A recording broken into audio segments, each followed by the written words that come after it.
United States President Donald Trump has said that if the war in Ukraine is not stopped now, it could lead or escalate to World War III, with the visiting French President Emmanuel Macron insisting that Russia is the aggressor of the war, hence Russia must pay damages as part of the negotiations for the peace deal. But the US, in another meeting at the United Nations General Assembly on Monday, joined Russia to vote against a resolution condemning Russia over the war in Ukraine. Trump and Macron answered questions from the White House reporters after the French president attended the G7 meeting in Washington on Monday. President Emmanuel Macron during the press talks corrected the US President Donald Trump after Trump said Europe would get its money back from Ukraine. The two presidents spoke to the reporters during a meeting at the Oval Office in the White House in Washington, D.C., when Trump said Europe was loaning its aid money to Ukraine and they would get the money back. Macron interjected and said, "No, in fact, to be frank, we paid 60% of the total effort and it was loans, guarantees, grants, and we provided real money, to be clear." Adding that Europe has billions of Russia-frozen assets which member countries in the continent intend to use to get their money back during peace negotiations with Russia. Macron added that, in respect to international law, European countries in possession of the Russia-frozen assets can only use proceeds of the frozen assets while the war is still ongoing, but they cannot take over or take possession of the assets until a peace deal is entered with Russia. It would be recalled that Trump and his team have been negotiating a minerals revenue sharing agreement with Ukraine to recoup some of the money that the previous Biden administration had sent to Kyiv in the form of weapons to repel Russia. Emmanuel Macron and Donald Trump have sought to smooth a transatlantic rift on Ukraine, as the US president said Vladimir Putin was willing to accept the presence of European peacekeepers to end the war. Trump said Vladimir Putin has no objections to European peacekeepers post-peace deal but warned the war could escalate into World War III if not resolved. Trump also stated that he is helping Ukraine like no one has before. Donald Trump said the Ukraine war could end within weeks as he met with French President Emmanuel Macron at the White House to discuss the conflict. Meanwhile, US joined Russia to vote against a resolution condemning Russia as the aggressor in the war in Ukraine, but larger numbers of members of the United Nations on Monday voted in favor of the resolution supporting Ukraine's territorial integrity in the face of staunch opposition from Washington, which pushed its own language that declined to blame Russia for the war or mention Kyiv's borders. The European-backed resolution marking the conflict's third anniversary won 93 votes for and 18 votes against, with 65 abstentions. Washington sided with Moscow, as well as Russian allies Belarus, North Korea and Sudan, to vote against. Close observers said that the resolution won far less support compared to previous resolutions on the war. The US drafted another resolution in favor of Russia with the Russian ambassador to the United Nations, Vasily Nebenzia, calling the US resolution a step in the right direction amid a sudden thaw between Russia and the US under Trump. But France put forward amendments to the US text telling the General Assembly that Paris, along with European countries and Britain, would not be able to support in its current form. The countries, all backers of Ukraine, pushed to reward the US text to say that the full-scale invasion of Ukraine has been undertaken by Russia.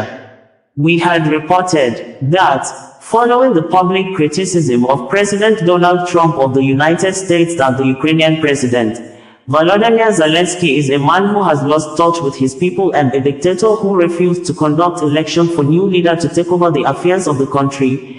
Zelensky, while asked if he could resign by a journalist at a press conference organized to mark the third-year anniversary of war in Ukraine, says he would do that if it would bring peace to Ukraine, and he's ready to do that as exchange for Ukraine to be enlisted as a member of the North Atlantic Treaty Organization, NATO. We had earlier reported that despite the medical condition that he's under the high flow of oxygen in the hospital over double pneumonia, Pope Francis on Sunday on the eve of the third-year anniversary of the war in Ukraine launched by President Vladimir Putin-led Russian government, called on everyone in the world to remember victims of the war in Ukraine, describing the war which started on February 24, 2022 as painful, shameful for all humanity.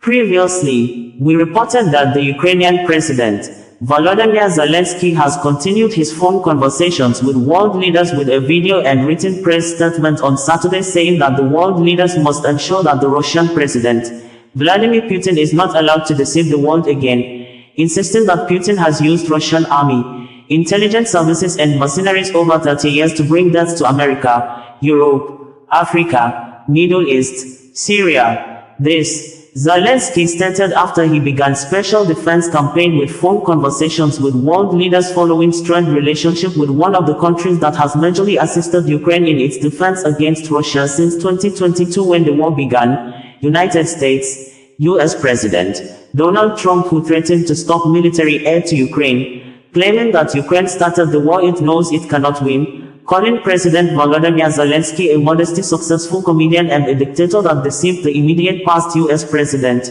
Joe Biden, to commit over $350 billion of U.S. taxpayers' money on a war the North America country will not get any profit in return, with the Ukrainian president accusing Donald Trump of disinformation and saying that Putin-led Russia has intensified attacks and launched massive bomb destructions on Ukraine's cities and villages during the week of Donald Trump's outburst.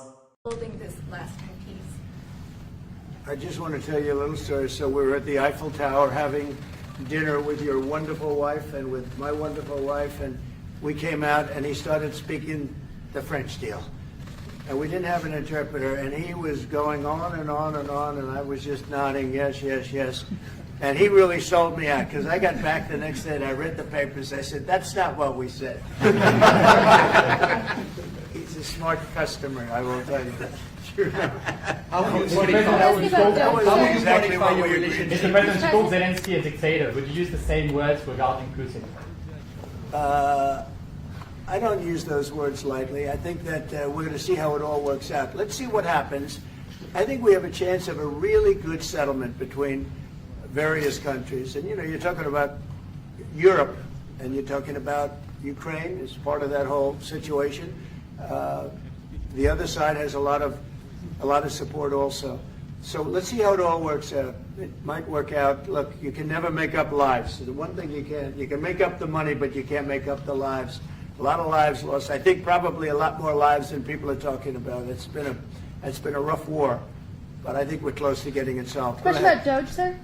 Do you think that Doge could benefit from more streamlined communications? There was that email telling employees to give 5 things that they've done last week.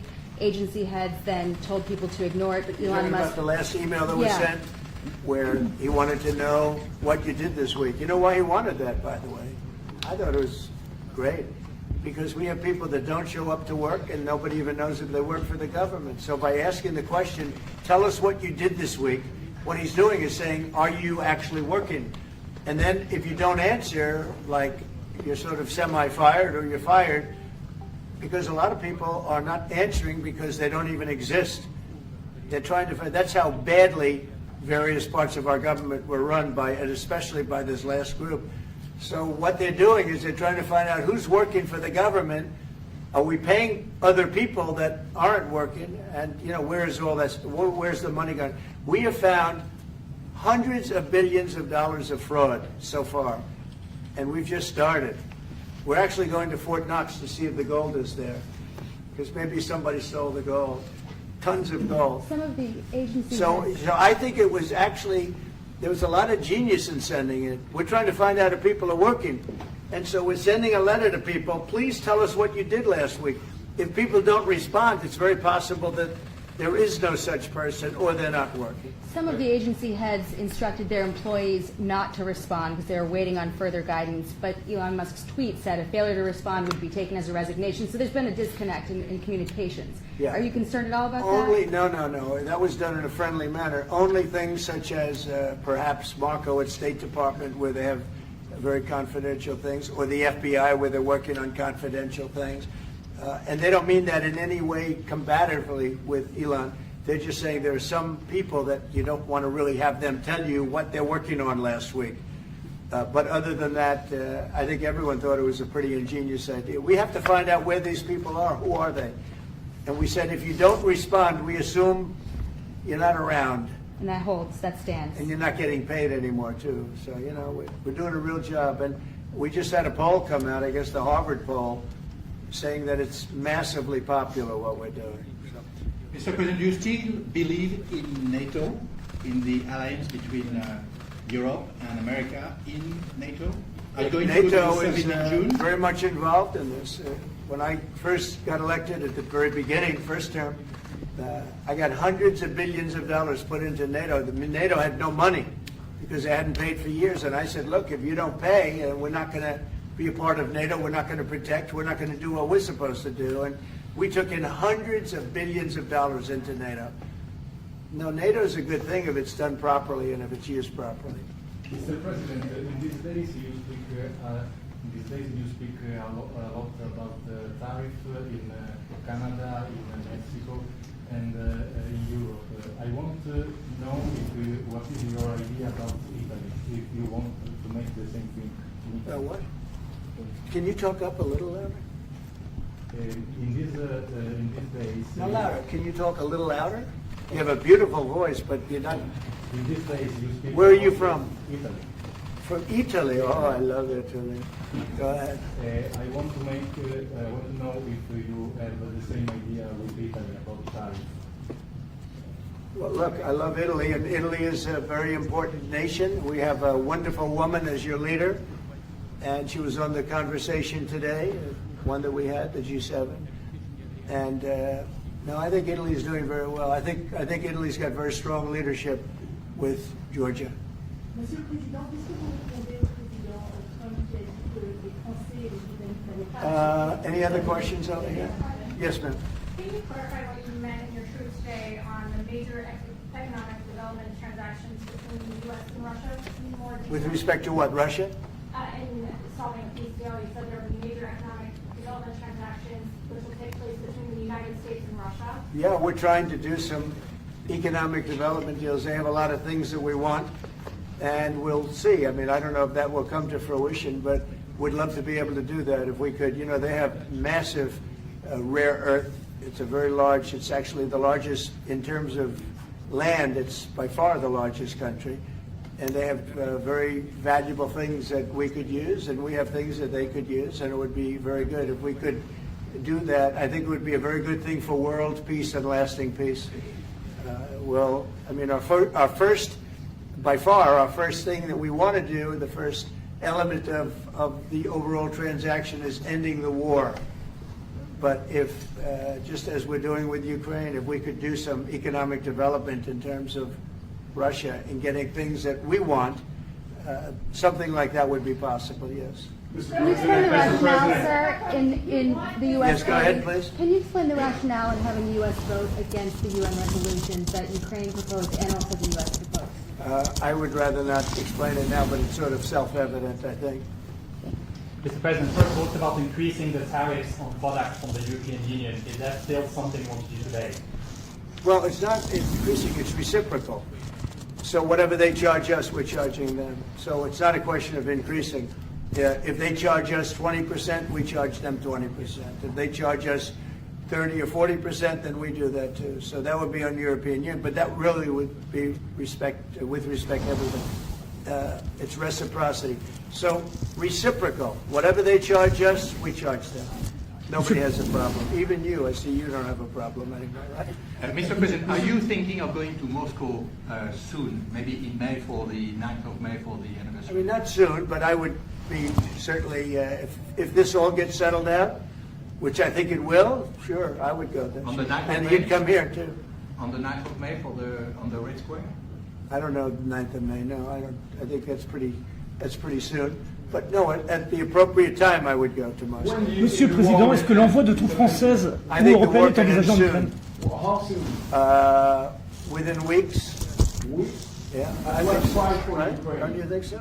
I'd like to have you. I think we could end it within weeks if we're smart. If we're not smart, it'll keep going, and we'll keep losing young, beautiful people that shouldn't be dying. And we don't want that. And remember what I said, this could escalate into a third world war. And we don't want that either. Mr. President, your envoy Steve Witkoff suggested a temporary ceasefire in the conflict, but the Russian government has denied that out of hand. Are you worried that they're not feeling in good faith? No, I think they, at some point, will agree to that. I think they probably wanted to. And I think once you have a ceasefire, it's going to end, because they're not going from a ceasefire back to war. I think people have had their full. I'm just glad I was able to help, because there was no communication with Russia until I came along. Biden didn't communicate. He couldn't communicate with his own child. So Biden didn't communicate. He couldn't. It was terrible. He hadn't spoken to Putin in 3 years. You're trying to end a war. People are being killed. Every week, thousands of people are being killed. Soldiers, in this case, mostly. Also towns, as missiles go in and back and forth. No, it's a shame. This should have never happened. This is a very sad, this is going to go down in the history books. This is a very sad moment, because that should have been stopped. That should have never started. And if it did start, it should have stopped the first week, not 3 years later. Okay? Je vais répondre, if you allow me, because je pense que plusieurs questions de vous et de votre collègue qui ont été posées en français et qui rejoignent les questions posées par les collègues américains. D'abord, cette discussion est utile et construire la paix est une nécessité. La deuxième chose, c'est qu'il y a aujourd'hui une capacité de dissuasion qui est restaurée, et que c'est ce que veut dire le président Trump quand il n'y aura plus de problème. Je pense que la force du réengagement américain aujourd'hui, c'est en quelque sorte l'incertitude aussi pour le président Poutine. Et donc il y a une capacité de dissuasion qui est là, qui permet de sceller d'abord sans doute une trêve, la capacité à vérifier que cette trêve est respectée, et ensuite un accord de paix qui permettra de reconstruire l'Ukraine, mais de lui apporter aussi les garanties de sécurité. Dans le cadre de ces garanties de sécurité, nous pensons que nous avons notre rôle à jouer. Et donc, on verra à ce moment-là de la discussion, je ne veux pas l'appréhender, ce qui est nécessaire pour que l'Ukraine puisse rester un pays souverain. Et d'ailleurs, dans les discussions entre l'Ukraine et les États-Unis d'Amérique, il y a cette question d'une souveraineté ukrainienne qui est respectée.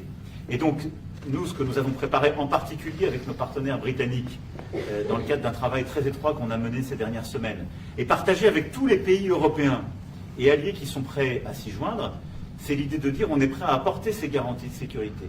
Les conditions, elles doivent en être définies. Par l'envoi de troupes. Elles doivent être définies par l'accord. Ça peut aller jusqu'à l'envoi, comme l'a dit le président, de troupes qui iront observer que la paix est bien respectée, qui iront se positionner, pas sur la ligne de front, pas pour justement, en quelque sorte, être dans le conflit, mais marquer une présence comme une garantie. Il y a d'autres moyens de soutenir, qui peuvent être des soutiens accrus et capacitaires à l'armée, des structures nouvelles. Et je pense aussi que l'accord qui est discuté, le président l'a dit, la crédibilité américaine qui est mise dans ce moment, c'est aussi montrer que chacun est dans son rôle, mais que nous avons une unité, Européens et Américains, et donc avec une forme de garantie que les Américains prennent par la discussion sur les minerais critiques qui sont en train de finaliser. That is the most beautiful language. I have no idea what he's saying, but that is the most elegant, beautiful language. Go ahead, please. This is a question that was asked by several. What we need to do is make sure that we are building peace. We have deterrence capabilities that have been restored.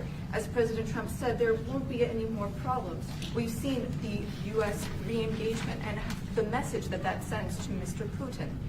We have deterrence, which will allow a truce to take place, verification of that truce, and then a peace agreement can be put in place so that we can start rebuilding Ukraine with security guarantees. And we have a role to play in that. Again, I'm not preempting any discussions, but we've spoken about Ukraine's sovereignty, and that has been a subject of discussion between the U.S. and Ukraine.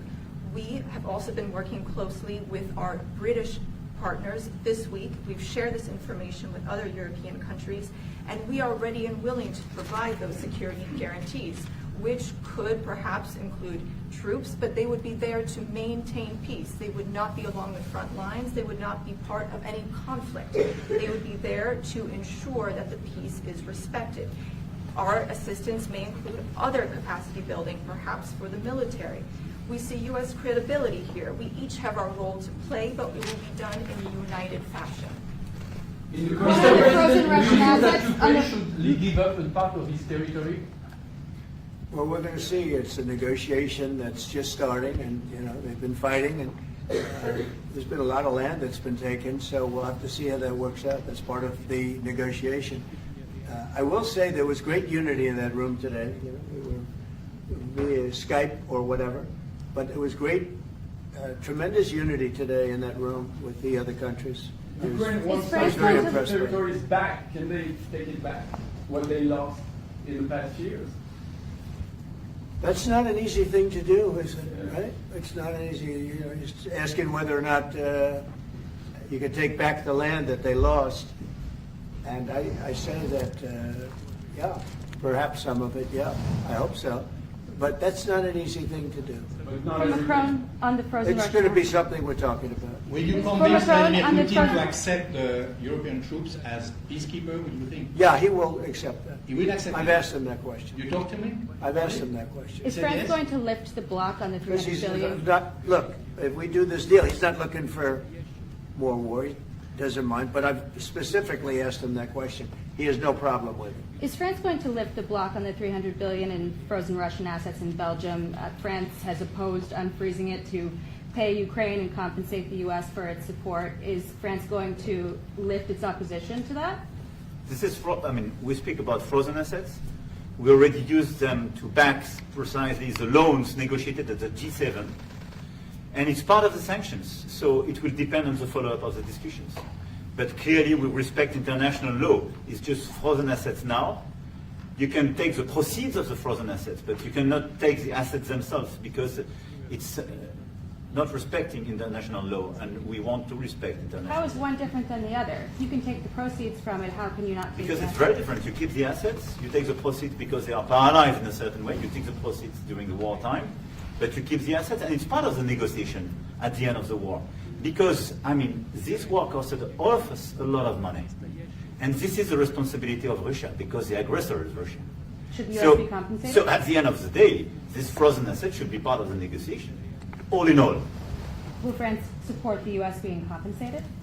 I support the idea to have Ukraine first being compensated, because they are the ones who have lose a lot of their fellow citizens and being destroyed by these attacks. Second, all of those who paid for could be compensated, but not by Ukraine, by Russia, because they were the one to aggress. Again, just so you understand, Europe is loaning the money to Ukraine. They get their money back. No, in fact, to be frank, we paid.